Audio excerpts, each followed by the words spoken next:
राजधानी एक्सप्रेस से मैं दिल्ली आ रहा था। प्रथम श्रेणी के कूपे में मैं नितांत अकेला था।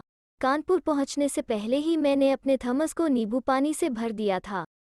लगता था कि आज के दिन मुझे कोई सहयात्री नहीं मिलेगा।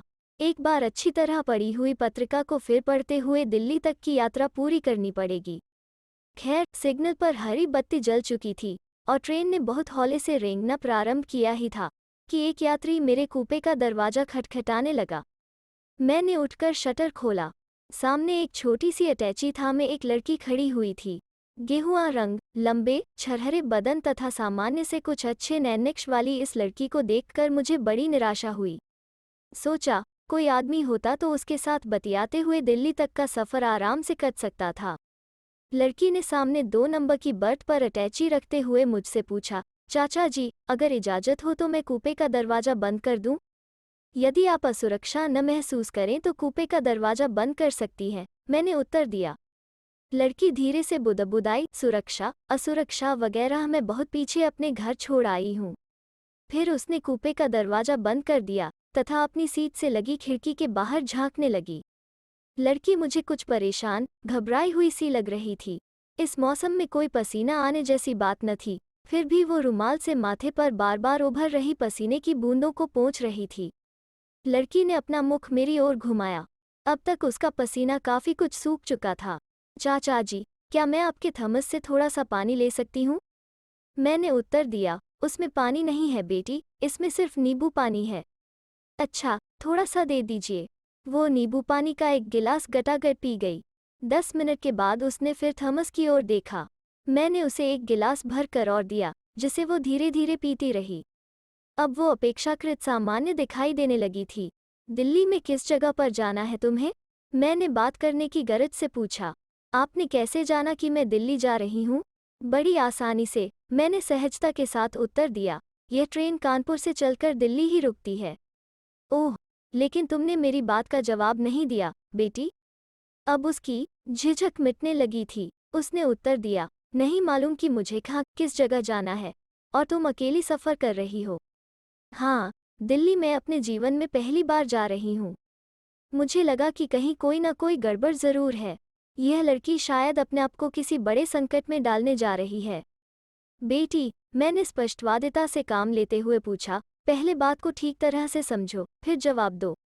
मैं कह रहा था कि यह ट्रेन रात को करीब 1:30 बजे दिल्ली पहुंचेगी, और तुम्हें यह तक पता नहीं कि कहाँ जाओगी, किसके साथ रहोगी। दिल्ली स्टेशन पर वीरेंद्र मुझे लेने आएगा। कौन वीरेंद्र? वीरेंद्र मेरा प्रेम, मेरी जिंदगी, मेरा सब कुछ है। तो तुम अपने घर से भाग कर आ रही हो? फिल्मी संवाद की शैली में उसने उत्तर दिया, आप जो भी, जैसा भी चाहे निष्कर्ष निकाल सकते हैं। लेकिन मैं भाग कर नहीं जा रही हूँ। मैं एक नया घर बनाने, एक नई जिंदगी शुरू करने जा रही हूँ। दिल्ली में नया घर, नई जिंदगी? कुछ रुककर मैंने अगला सवाल किया, तुम्हारी उम्र क्या है? 18 वर्ष और कुछ दिन, हाई स्कूल का प्रमाण पत्र है मेरे पास। इसका मतलब यह हुआ कि तुम कानूनी कीलकांटे से पूरी तरह से लैस होकर अपने घर से निकली हो। यह बताओ, तुम पढ़ी कहाँ तक हो? इंटरमीडिएट, प्रथम श्रेणी। अरे, तुम्हारे सामने चिकनी सड़क जैसा उज्ज्वल भविष्य फैला हुआ है। फिर तुम यह सब क्या करने जा रही हो? चाचा जी, मुझे कोई प्यार नहीं करता, न पिताजी और न ही माँ। दोनों की अपनी अलग दुनिया है। किटी, पपलू, ब्रिज, क्लब, देर रात तक चलने वाली कॉकटेल पार्टियां। मेरे अलावा दोनों को सब कुछ अच्छा लगता है। घर के नौकरों के साथ मैंने अपना बचपन बिताया है। मेरे माता पिता या तो घर में होते ही नहीं हैं, और यदि होते भी हैं तो अपने अपने शयन कक्ष में सोए पड़े होते हैं। अब मैं कैसे कहूँ कि मुझे बचपन में ही खराब, बहुत खराब हो जाना चाहिए था। यह करिश्मा ही है कि मैं आज तक ठीक ठाक हूँ। अकस्मात मुझे लगा कि चारों तरफ फैलती जा रही शून्यता के बीच मेरी प्यारी बेटी सौम्या मुझसे बातें कर रही है। बेटी, तुम्हारा नाम जान सकता हूँ? प्रज्ञा नाम है मेरा। वीरेंद्र को कैसे जानती हो? मेरे मोहल्ले का लड़का है। कॉलेज में मुझसे आगे था। एमए कर चुका है। वो करता क्या है? कुछ नहीं। तो फिर दिल्ली में तुम दोनों खाओगे क्या, रहोगे कहाँ? मैं तो समझ था कि वीरेंद्र दिल्ली में कोई नौकरी करता होगा। दिल्ली में हम सिले सिलाए कपड़ों का व्यवसाय करेंगे। सुना है कि दिल्ली में यदि अच्छे संपर्क सूत्र बन जाएं, तो तैयार वस्त्र निर्यात करके लाखों के वॉरेन्यारे किए जा सकते हैं। ठीक सुना है तुमने बेटी, मेरा मन भी चला था। जरूर लाखों के वारन्यारे किए जा सकते हैं, यदि संपर्क सूत्र अच्छा हो जाए तो। गाजियाबाद स्टेशन निकल चुका था। हम दिल्ली के निकट पहुंच रहे थे। मैं बहुत असमंजस की स्थिति में था। मैं प्रज्ञा से कुछ कहना चाहता था, लेकिन क्या कहना चाहता था, क्यों कहना चाहता था, इसकी कोई साफ तस्वीर उभर कर मेरे मस्तिष्क में नहीं आ रही थी। लेकिन बेटी, व्यापार के लिए धन चाहिए। कितना रुपया होगा तुम लोगों के पास?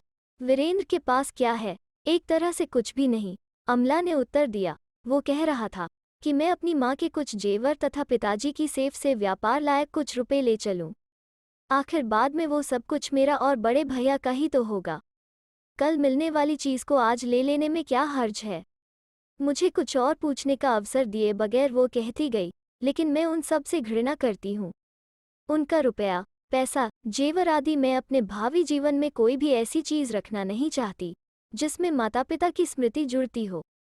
मैं अपने साथ जेब खर्च से बचाए हुए 2000 रुपयों के अलावा और कुछ लेकर नहीं आई।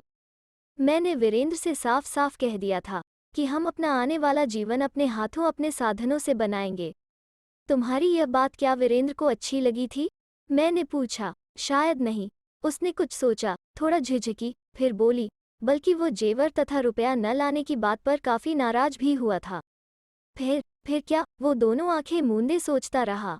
फिर मुझसे बोला, प्रज्ञा, जब तुम साथ हो तो सब कुछ अपने आप ठीक हो जाएगा। कैसे ठीक हो जाएगा? तुमने उससे साफ साफ पूछा नहीं। फिर कुछ रुक कर वो बोली, मुझे उस पर पूरा विश्वास है। फिर भी बेटी, मैंने आज तक अविश्वासघात होते नहीं देखा। जब भी घात हुआ विश्वास के साथ ही हुआ है, और मैं नहीं चाहता कि तुम्हारे साथ कुछ ऐसा हो। ट्रेन यमुना के पुल से गुजर रही थी। हमारे पास समय बहुत कम बचा था। मैंने हिम्मत बटोरकर प्रज्ञा से पूछा, बेटी, मुझ पर भरोसा रखकर क्या मेरी एक बात मानोगी? हाँ हाँ, कहिए। आज रात तुम मेरे घर चलो। तुम्हारे वीरेंद्र को भी हम अपने साथ ले चलेंगे। मगर मत करो, हाँ कह दो। आगे बढ़कर हम लौट नहीं सकते, परंतु तुम जहाँ हो वहीं रुक जाओ। वहाँ तुम अपनी चाची से मिलना। न जाने किस प्रेरणा से प्रज्ञा मेरी बेटी सौम्या की तरह मेरे प्रति आज्ञाकारिणी हो गई। बोली, ठीक है, जब आप इतनी जिद कर रहे हैं तो आपकी बात मान ही लेती हूँ। नई दिल्ली रेलवे स्टेशन के निकास द्वार पर वीरेंद्र अपने दोस्तों के साथ खड़ा था। लंबे तगड़े, छोटी छोटी खसखसी दाढ़ी तथा बारीक तराशे बालों वाले वीरेंद्र के दोस्त मुझे अजीब लगे। वीरेंद्र ने मुझे अनदेखा करते हुए कहा, प्रज्ञा, चलो टैक्सी में बैठो, हम होटल चलते हैं, पहले ही काफी देर हो चुकी है। वीरेंद्र को अपना परिचय पत्र थमाते हुए मैंने कहा, प्रज्ञा मेरे साथ जा रही है। कल तुम मेरे घर आना, बाकी की बातें वहीं करेंगे। तीनों दाढ़ी वाले सफ़ेद पोश मेरा रास्ता रोककर लाल लाल आंखों से मुझे घूर रहे थे। इसी बीच मेरा बेटा आ पहुंचा था। उन तीनों में से एक मुझसे बोला, यह लड़की कानपुर से दिल्ली आपके मकान में सोने के लिए नहीं आई है। उन तीनों को देखकर प्रज्ञा के होश उड़ते दिखाई दे रहे थे। वो दृढ़तापूर्वक बोली, वीरेंद्र, मैं चाचाजी के घर ही रहूंगी। तुम कल मुझसे इनके यहाँ ही मिलना। मुझे लगा कि कुछ दंगा फसाद होने वाला है और मेरा बेटा इस सब के लिए अपने आप को तैयार कर रहा है। इसी बीच भागते हुए 2 सिपाही हमारे पास आए। मुझे कुछ कहने का अवसर दिए बिना प्रज्ञा ने उन सिपाहियों से कहा, कृपया हमें हमारे घर पहुंचने में मदद कीजिए।